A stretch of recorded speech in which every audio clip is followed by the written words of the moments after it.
할렐루야. 오늘도 주님 앞에 자신의 시간을 들여서 말씀 앞에 겸허히 나아가는 성도들을 우리 하나님 기뻐하실 것입니다. 여러분 마음속에 하나님의 소원과 비전을 깨닫는 시간 되기를 원하고, 또 우리가 송구영신 새로운 해를 맞는 그 마음 가운데 하나님께서 말씀을 주시고 기도의 제목을 주시기를 원합니다. 기도하겠습니다. 하나님 아버지 감사합니다.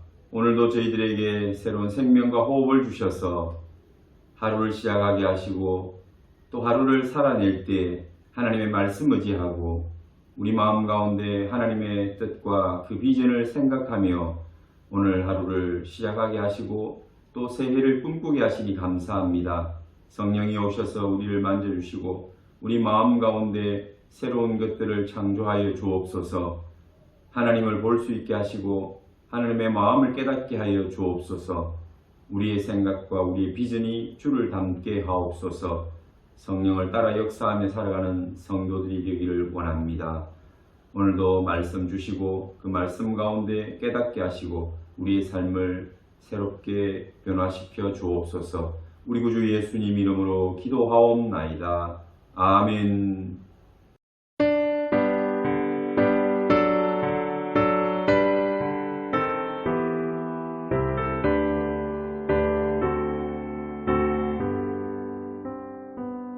찬양 성부 성자 성령 성삼위일체께 영원 무궁하기까지 영광을 돌리세.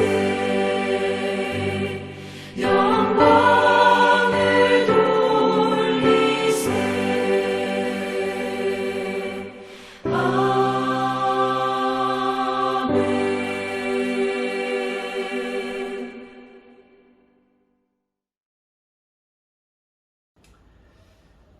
둘째 날 하나님 주시는 말씀은 호세아서 6장 1절에서 3절 말씀 봉독하겠습니다. 호세아서 6장 1절에서 3절 말씀입니다.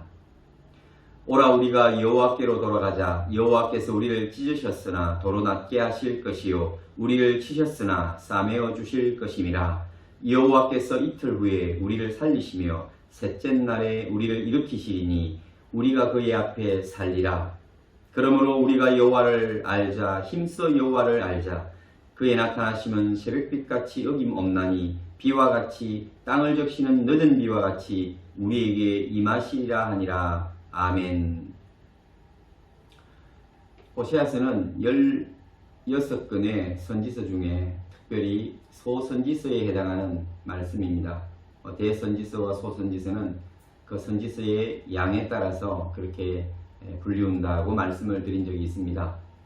그래서 오늘 이 선지서들은 주로 우리 하나님에 대하여 이스라엘 백성들에게 소개하고 또 하나님께로 돌아오기를 촉구하는 그러한 메시지들이 전반적으로 다루어져 있습니다. 호세아서도 마찬가지로 여호와께 돌아오라는 말씀입니다. 여호와 앞에서 다시 회복되라는 메시지가 있습니다. 하나님의 뜻입니다. 이스라엘 백성들이 사실 하나님을 떠나서 멀리 방황하고 또 세상을 따라서 세속에 젖어서 살아가고 있었는데, 하나님께서는 늘 그들을 잊지 않으시고 그 눈을 그들에게서 떼지 않으시고 그들을 향한 하나님의 사랑을 항상 표현하기를 원하시고 또 이스라엘 백성이 깨달아서 돌아오기를 원하시는 그런 하나님의 모습을 우리에게 보여줍니다. 호세아서는 어쩌면 그런 하나님의 마음을 가장 인간적으로 또 사람들인 이스라엘 백성들 또 우리가 잘 깨달을 수 있도록 그렇게 말씀해 주시는 사랑의 고백이라고 할까요? 또 하나님께서 우리를 향하여 베푸신 그 사랑을 호세아를 통해서 알 수 있도록 그렇게 표현한 이 호세아의 삶을 통해서 내가 어떻게 너희를 사랑하는지를 보라 하고 보여주시는 그러한 생생한 드라마 같은 이야기라고 할 수도 있겠습니다. 우리가 호세아서를 여러분들이 대체적으로 또 아시고 본문도 많이 통독하셨기 때문에 전체적으로 다 말씀하지 않아도 여러분들은 호시아스가 어떤 본문을 가진 성경인지 아실 것입니다. 그 전체적으로 주제를 보면은 오라 우리가 여호와께로 돌아가자. 이 6장에 와서 이제 여호와께로 이스라엘 백성들을 돌아가자라고 그렇게 이야기를 합니다.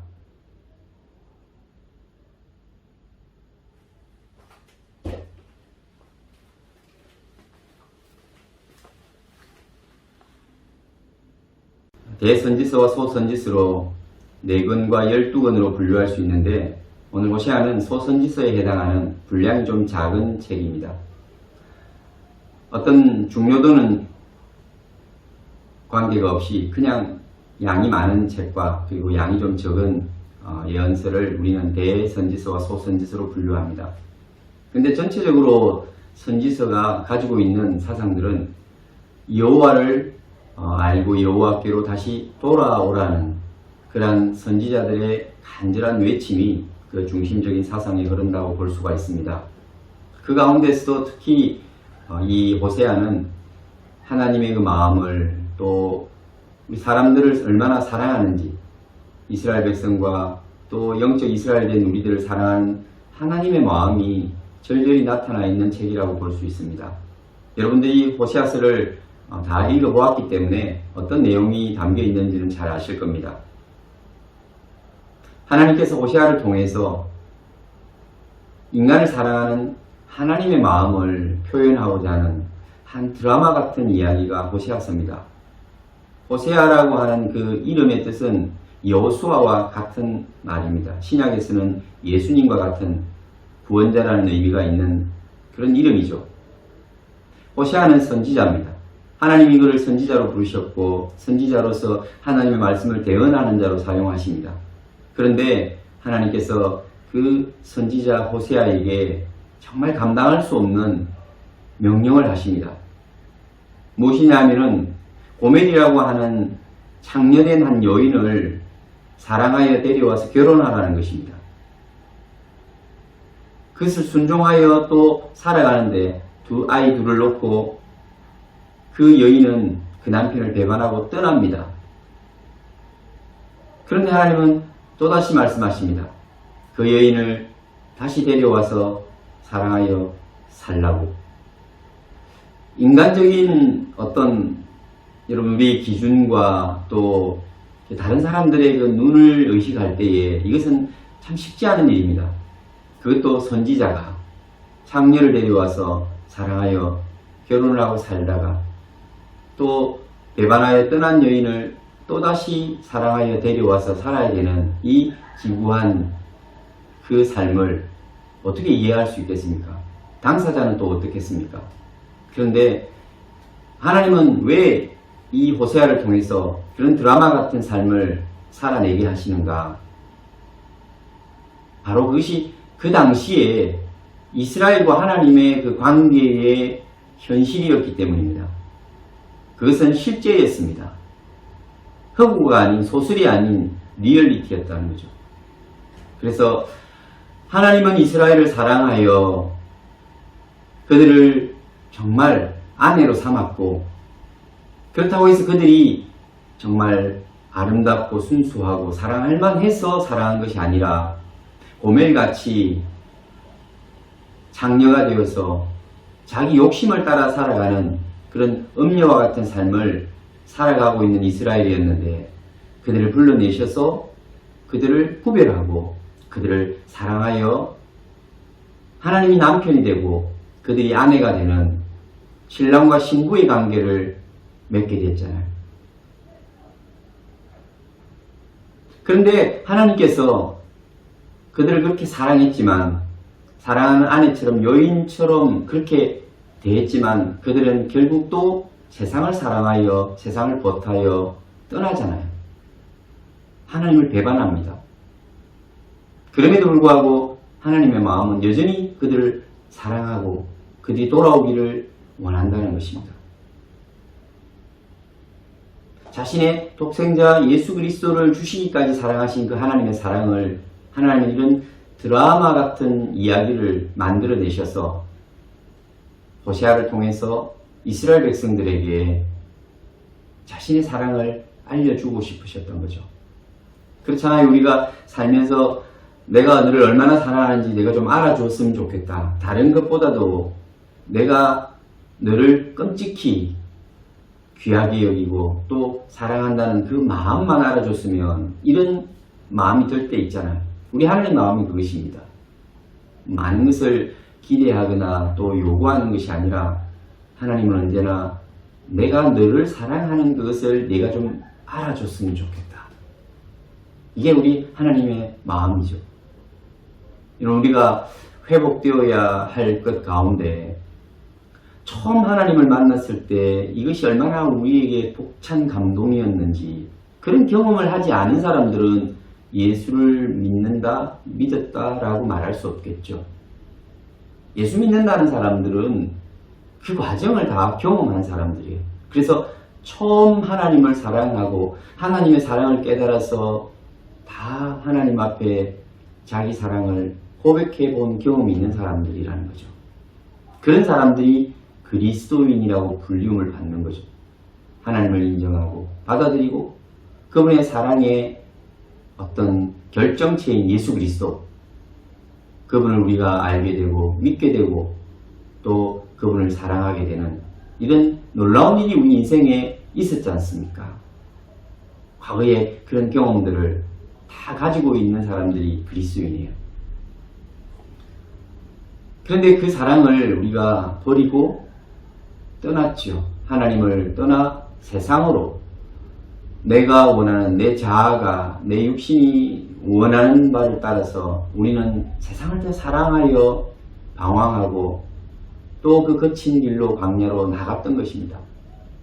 그럼에도 불구하고 하나님은 우리를 끊임없이 사랑하고 그 사랑의 줄을 놓지 않았다는 겁니다. 외면할 수가 없었습니다. 퀸투는 계속 자식을 바라보는 부모의 눈빛처럼 말 안 듣고 굉장히 개구장이 아이들이 부모를 굉장히 힘들게 하잖아요. 그렇지만 언제나 그 눈을 그 아이에게서 뗄 수 없는 것이 부모의 마음이죠. 마찬가지로 연인의 사랑에서도 사랑하면 계속 마음이 가는 거죠. 눈이 가고 무엇을 하고 있는지 또 위험하지는 않는지 항상 그 눈과 마음이 그곳을 향하게 되어 있습니다. 우리 하나님의 마음이, 우리를 향한 사랑이 그렇다는 것입니다. 그러면 나가서 아이들은 넘어지고 깨어지고 상처가 나죠. 또 고멜처럼 또 세상을 향해서 나아가서는 자기 욕심을 위하여 그 세상을 사랑하여 그 하나님의 순수한 사랑을 외면하고 버리고 그 세상을 향하여 또 마음을 주고 상처받고 깨지고, 그리하여 정말 너덜너덜해졌을 때 그럼에도 불구하고 하나님은 여전히 처음 마음으로, 통일한 마음으로 그 깨어지고 상처나고 그리고 버림받은 그 여인을 바라보고 사랑하고 계시다는 거죠. 그게 지금 하나님이 우리에게 주시는 메시지라는 거예요. 오라 우리가 여호와께로 돌아가자. 그래서 그 상처와 그 찢겨진, 그리고 정말 이제 볼품없이 내버려진, 사람들로부터 배신당하고 세상으로부터 내던져진 그런 아주 추하고 연약한 모습, 그리고 아무도 자기를 돌봐주지 않고 쳐다보지 않는 그런 상태에 있는 자신을, 상처투성인 그 몸을 이제 다시 추스려서 우리가 여호와께로 돌아가자고 호세아가 외치고 있는 것입니다. 우리를 찢으셨으나 낫게 하실 것이다. 물론 하나님이 찢으신 것이 아니라 스스로 세상을 향하여 세상에 자신을 던짐으로 찢었던 것입니다. 찢겨진 것입니다. 상처 입었던 것입니다. 누더기처럼 그 마음이 다시는 회복될 수 없을 것 같이 거의 죽음에 이르는, 그리고 가장 이 땅 위에서 누추한 그런 모습으로, 추해진 모습으로 그들이 변화되어 있을 때 물론 하나님께서 그들을 찢으신 것이 아니고 그들을 치신 것이 아니라 스스로 세상을 사랑하여 세상에 자신을 던짐으로 상처받고 찢어지고 그리고 사람들이 보기에도 아주 추해진 모습으로 그렇게 나락으로 떨어져 버린 우리를 하나님께서는 다시 부르시고 싸매어 주시고 도로 낮게 하실 것이라는 거예요. 표현은 여호와께서 우리를 찢으셨으나 도로 낮게 하실 것이요 우리를 치셨으나 싸매어 주실 것입니다. 그렇게 말씀하지만 언제 하나님이 우리를 치시고 언제 우리를 찢으셨습니까? 아닙니다. 우리가 우리를 던짐으로 세상으로 우리 자신을 내동댕이 침으로 그 세상이 우리를 치고 우리를 찢었던 것입니다. 볼품없이 회복되지 못할 만큼 처절하게 그렇게 우리는 상처 입은 자로 썰어져 있었던 것입니다. 근데 하나님께서는 마치 자신이 그러신 것처럼 왜? 그들을 그냥 원하지 않는 그들을 억지로 붙들 수는 없으니 내버려 두신 거 아닙니까? 그게 자신이 한 것처럼 자신이 그랬던 것처럼 느껴지시고 또 그렇게 표현할 뿐인 것입니다. 여러분 오늘 우리가 상처받고 그리고 우리가 힘들고 고통을 당한다고 해서 하나님을 원망할 것은 없는 것입니다. 하나님이 우리를 외면한 것이 아니라 우리가 하나님을 외면한 것입니다. 우리가 하나님을 떠난 것이지 하나님이 우리를 떠나시지 않았습니다. 그리고 찾아오신 이도 하나님이십니다. 지난 주일날 우리가 말씀을 나누었던 것처럼 하나님은 우리를 찾아오시는 분이십니다. 나를 찾아오셔서 나를 만나주시고 내 편이 되어주시는 분이십니다. 오늘 그래서 여호와께서 우리를 찾아오신 이유는 우리를 다시 살리시고 일으키신다고 말씀하십니다. 우리는 이미 세상에 버려져서 죽은 자같이 되었습니다. 죽었습니다. 우리 생명을 잃어버렸습니다. 그런데 다시 오셔서 우리를 살리시고 우리를 일으켜 주신다고 말씀하십니다. 그가 우리를 셋째 날에 일으키시리니 우리가 그의 앞에서 살리라. 그렇게 말씀하시는 겁니다. 그러므로 우리가 여호와를 알자. 힘써 여호와를 알자. 그의 나타나시면 새벽빛같이 어김없나니 비와 같이 땅을 적시는 늦은 비와 같이 우리에게 임하시리라 하니라. 아멘. 여러분 우리가 회복하는 아주 또 회복해야 할 중요한 하나의 주제가 여호와를 아는 것입니다. 여호와를 알자. 하나님이 어떤 분인가를 알아야 합니다. 어디에 하나님이 나타납니까? 하나님은 어디에서 자신을 소개하고 있습니까? 예, 하나님의 말씀이 성경입니다. 그래서 우리는 성경이 가장 소중한 믿음의 근거가 됩니다. 여러분 우리가 어떤 하나님께서 우리에게 행하신 놀라운 체험이 우리를 또 하나님을 믿게 하는 그러한 모티브, 동기가 될 수도 있습니다. 그렇지만 하나님의 말씀이, 진리의 말씀이 역사 속에 하나님이 역사하신 실제의 역사가 되시는 그 하나님을 성경 속에서 우리는 만나야 합니다. 성경 속에서 발견해야 하고 깨달아야 하고 또 성경에서 말씀하시는 그 하나님의 존재를 말씀하신 대로 우리는 알아야 하고 또 믿어야 하는 것입니다. 자기 주관적인 체험도 소중한 것입니다. 그렇지만 객관적인 하나님의 말씀을 통해서 하나님이 자신을 소개한 그대로 우리가 정확하게 알고 믿는 것, 그만큼 중요한 것은 없습니다. 그래서 내일은 어쩌면 이러한 그 믿는 자가 하나님을 성경의 그 근거 위에서 제대로 믿는 자가 어떻게 또한 성령의 역사, 그 정말 뭔가 역동적이고 능력이 우리의 생각을 초월하고 일상적인 그 일반성을 뛰어넘는 그런 체험 속에서 하나님을 또 강하게 우리가 느낄 수가 있고 또 느끼며 살아가야 되고 경험해야 되고 그 경험 속에서 우리는 더 살아계신 하나님을 발견할 수가 있음을 묵상을 할 것입니다. 그렇지만 중요한 것은 기본적으로 우리가 성경을 알고 성경 속에서 우리를 만나주시는 그 하나님을 우리가 먼저 만나야 된다는 것입니다. 하나님의 존재를 우리가 알아야 되는 것입니다. 우리를 얼마나 사랑하는지, 우리를 얼마나 긍휼히 여기시는지. 여러분, 마치 우리가 사람들이 요즘은 애완동물들 많이 키웁니다. 정말 친구같이 가족같이. 처음에는 저도 어릴 때 개도 키워보고 고양이도 막 눈치 봐가면서 집에 못 키우게 하는데 얻어와서 키우고 이랬던 경험들이 있습니다. 그럼에도 불구하고 그 애완동물들을 가족처럼 좋은 것들을 사람보다 더 좋은 것들을 막 해먹이고 또 막 입히기도 하고 요즘은 호텔에도 보내고 그런 것들을 보면 처음에는 좀 이해가 좀 잘 안 되는 부분들도 있었어요. 너무 과하지 않느냐. 사람보다도 더 대접받는 그런 동물들을 보고 또 동물에 대한 애정을 표현하는 사람들을 보면 좀 이해가 안 될 때도 있었지만 그냥 기본적으로는 여러분 어떤 사람들이 이 사랑을 주다가 그 사랑을 이렇게 포기하는 그런 경우들을 봅니다. 그것을 우리는 키우다가 유기해버리는. 이제 왜 유기합니까? 어려워지고 힘들어지니까 유기해버리잖아요. 병이 드니까 유기해버리잖아요.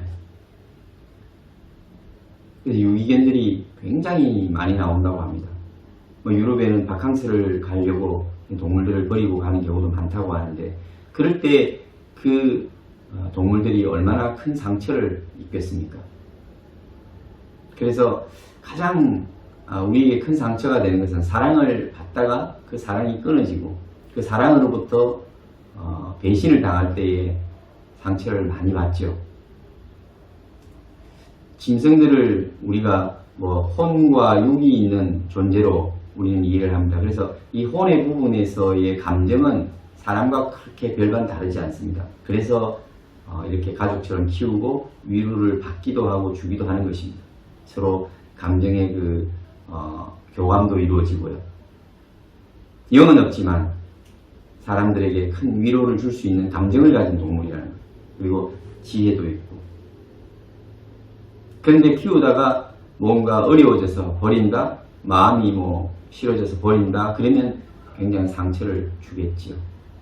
어떤 분이 짐승을 애완견을 키우다가 파양을 하는 바람에 굉장히 욕을 먹기도 했지 않습니까? 우리 교회에도 5마리의 강아지를 키우고 있는데 이들은 다 역사가 있죠. 어떤 강아지들은 교회 건축을 시작할 때 자재를 지키기 위해서 얻어와서 키운 강아지도 있습니다. 벌써 이제 한 5살, 6살 정도 됐으니까 다 컸죠. 그리고 어떤 강아지들은 또 선교지에서 좀 이뻐하니까 아주 작은 새끼일 때 자꾸 키우라고 주는 바람에 어쩔 수 없이 데려와서 키웠습니다. 아주 어릴 때는 다 안 키운 강아지가 있나요? 사람들이 키우다가 이제 그렇다고 해서 품종이 좋은 개도 아니고 다 쉽게 이야기하는 똥개라고 부르지 않습니까? 잡종견인데 어떤 사람들은 진돗개 좋은 그 품종을 키우고 그것을 굉장히 뿌듯하게 생각하고 그래요. 근데 우리가 한번 좀 바꿔볼까 했는데 어떤 사람들이 진돗개를 주겠다. 그럴 때 키우고 싶지요. 충성심도 강하고 보기에도 멋있어 보이니까. 그렇지만 여러분 이 교회를 지을 때 이 허벌판에 그 자재들을 지키면서 그 자라왔던 어릴 때부터 봤던 그런 강아지나 또 선교지에서 그 현지 교인이 선물로 준 그 강아지들을 별로 이름도 없고 잡종견이지만은 그냥 키우면서 정도 들고 그리고 집도 잘 지켜요. 잡종견들이 보통 잘 짓고 겁이 많으니까 또 소리는 굉장히 크니까 아주 뭔가 소리로 들었을 때는 저 집에 들어갔다가는 큰일 나겠다 이런 생각이 들 정도로 두려움을 줄 수 있는 그런 또 우렁찬 목소리를 가지고 있고 그래서 집을 잘 지킵니다. 저는 생각할 때 이 개들이 가드의 역할을 한다. 그래서 밥값은 하고 사는 우리 친구들이에요. 그래서 좋은 개를 준다고 할 때 받고 싶지만 그러면 쟤들을 버려야 되잖아요. 같이 키우기는 힘들거든요. 또 같이 키우면서 사랑이 기울어지면 안 되잖아요. 더 안 좋은 거죠. 그래서 버리지 못하고 포기하지 못하고 계속 키우는 거예요. 그래서 좋은 개 키우기는 거의 끝났죠. 실패했죠. 남들은 좋은 개만 찾아서 품종 따져가면서 키우지만 우리는 그냥 정이 든 대로 또 사랑을 주는 대로 그렇게 잡종견이지만 키우고 삽니다. 저보다 더한 우리 모 집사님은 그 집에 가면은 병들고 또 버린 개만 또 주워다가 얻어다가 또 치료해 가면서 키우는 그런 분도 있어요. 가보면 막 정신이 없는 애라 그냥 소리도 막 많이 짓고 또 사람이 오면은 물기도 하고 굉장히 성가시고 그렇지만 평생에 이제 쟤들이 있어서 좋은 게 키우기는 다 틀렸어요. 그렇게 이야기를 하는데 한 번 준 사랑을 쉽게 거둘 수가 없는 거죠. 제가 이 이야기를 하는 이유는 무엇일까요? 여러분 눈치채셨겠지만 우리도 정이 들고 또 사랑을 주면 그걸 끊기가 힘들고 포기하기 쉽지 않잖아요. 그럴 때 그들은 거꾸로 생각을 해보면 입장을 바꾸고 생각해보면 얼마나 고마워하겠습니까? 이름 있는 견도 아니고 또 폼도 나진 않지만 그래도 그 처음 준 사랑을 계속 가지고 사랑해주고 또 함께 살아간다면 아마도 그들 마음속에 그런 고마운 마음을 가지고 있을 거예요. 우리 하나님도 우리를 볼 때 우리가 대단한 존재가 아니잖아요.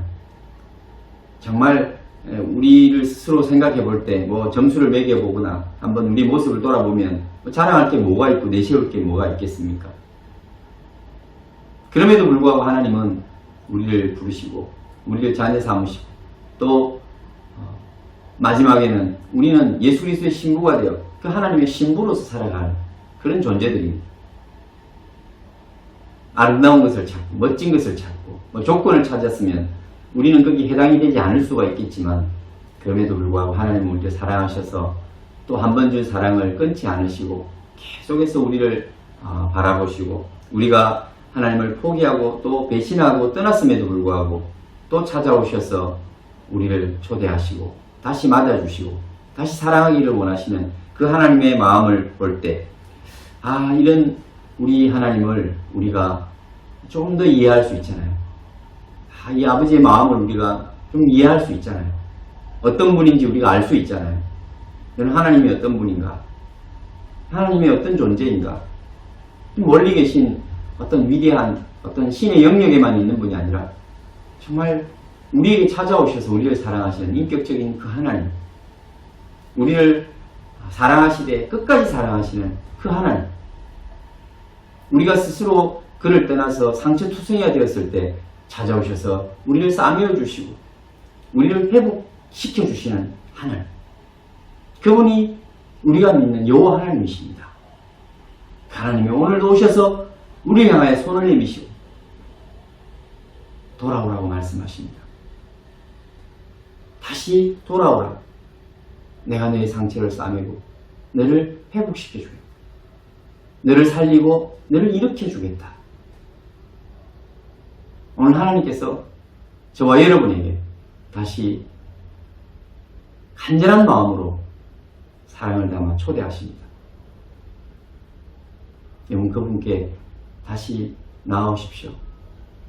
좀 더 마음을 다하여 뜻을 다하여 정성을 다하여 우리의 몸과 마음을 다하여 그분을 사랑하고 그분이 기뻐하는 삶을 살아갈 수 있도록 우리의 삶을 유턴하고 또 변화시켜 나가기를 우리 하나님 앞에 구해보시는 한 주가 되시기를 원합니다. 오늘 하루 그러므로 우리가 여호와를 알자, 힘써 여호와를 알자. 그분은 새벽빛같이 어김없이 우리 앞에 나타나십니다. 여러분 오늘 밤 또 주무시면 내일 아침에 해가 뜨지 않겠습니까? 반드시 해가 뜨고 빛이 찾아올 겁니다. 하루도 그렇게 하지 않은 날이 있나요? 누가 하셨습니까? 하나님이 하시잖아요. 그와 같이 하나님은 우리에게 어김없이 새벽빛같이 나타나실 것이라고 말씀하십니다. 여호와의 이름을 불러보십시오. 힘들고 어려울 때 하나님의 이름을 불러보십시오. 그분은 새벽빛같이 어김없이 그 어둠을 뚫고 나타나실 것입니다. 비와 같이 땅을 적시는 늦은 비와 같이 우리에게 임하시리라. 건기와 우기가 있는 필리핀처럼 더 확실한 건기와 우기를 나타내는 이스라엘 땅. 비가 오지 않는 건기는 모든 생명이 죽어서 아주 그냥 그 광야와 같은 그 빛깔 그대로입니다. 그런데 이른 비가 오면 그 땅에 심겨져 있는 씨앗들과 그 뿌리들이 살아납니다. 초록으로 생명으로 변합니다. 늦은 비가 오면 오늘 땅을 적시는 늦은 비와 같이 우리에게 임하시죠. 그 마지막 모든 곡식들을 결실하게 하는 아주 아름답고 그리고 아주 튼실하게 그 모든 알곡들을 여물게 하고 완성시키는 비로소 늦은 비가 사흘이면 옵니다. 우리 하나님은 우리 인생에서 우리를 만족하게, 완전하게, 그리고 충분하게 열매 맺을 수 있도록 우리를 찾아오십니다. 어김없이 그 때가 되면 비로소, 늦은 비로소 오셔서 생명을 일으키셨으니 온전히 우리를 열매 맺게 하시는 하나님이시라는 것입니다. 아주 아름답게 결실하게 하실 것입니다. 여러분, 이런 좋으신 하나님을 믿으십시오. 그분을 붙드십시오. 그리고 오늘 하루도 힘든 삶을 살아갈 때 이 좋으신 하나님을 묵상하고 그분과 동행하십시오. 기도하겠습니다. 하나님 아버지 감사합니다. 오늘도 저희들에게 오셔서 우리의 상처를 싸매어 주시고 우리가 먼저 하나님을 떠났으나 하나님 우리를 찾아오셔서 다시 우리를 깨끗게 하실 줄 믿습니다. 회복시켜 주실 줄 믿습니다. 우리를 살리시고 일으키신다고 하셨사오니 하나님 우리에게 오셔서 하나님의 뜻대로 행하여 주옵소서. 우리를 살려주시고 일으켜 주십시오. 생명을 주신 이른 비와 같이 또 결실케 하는 늦은 비와 같이 우리에게 오시옵소서. 아침이면 반드시 찾아오는 어둠을 뚫고 찾아오는 빛과 같이 우리에게 임하여 주옵소서. 이런 멋지고 그리고 복된 우리 하나님을 우리 모든 성도들이 기대하고 바라며 또 초대하고 그분과 늘 동행하며 그리하여 승리하는 삶을 살아내는 저희들이 되도록 하나님 인도하여 주옵소서. 우리 구주 예수님 이름으로 기도하옵나이다. 아멘. 오늘 하루도 우리 힘든 삶을 찾아오시고 또 비천한 우리에게 오셔서 우리를 다시 사랑으로 안아주시고 싸매어 주시는 그 하나님 만나시기를 바랍니다. 그리고 빛같이 또 비와 같이 오셔서 우리를 살리시고 결실케 하시는 그 하나님과 동행하는 여러분 되시기를 축원합니다.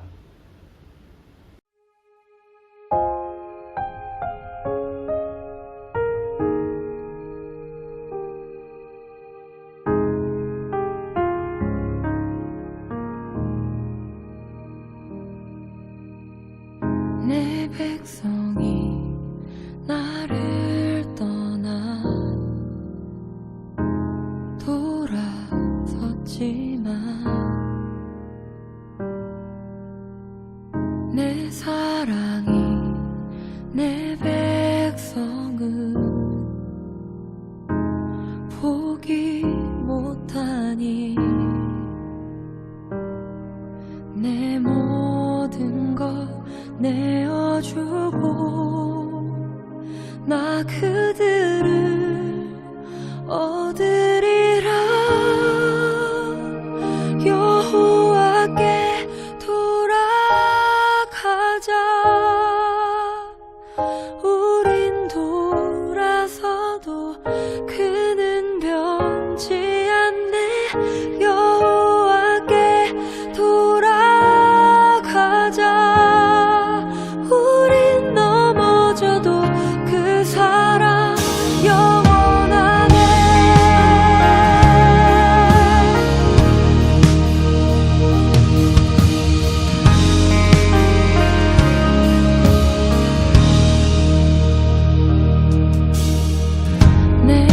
있어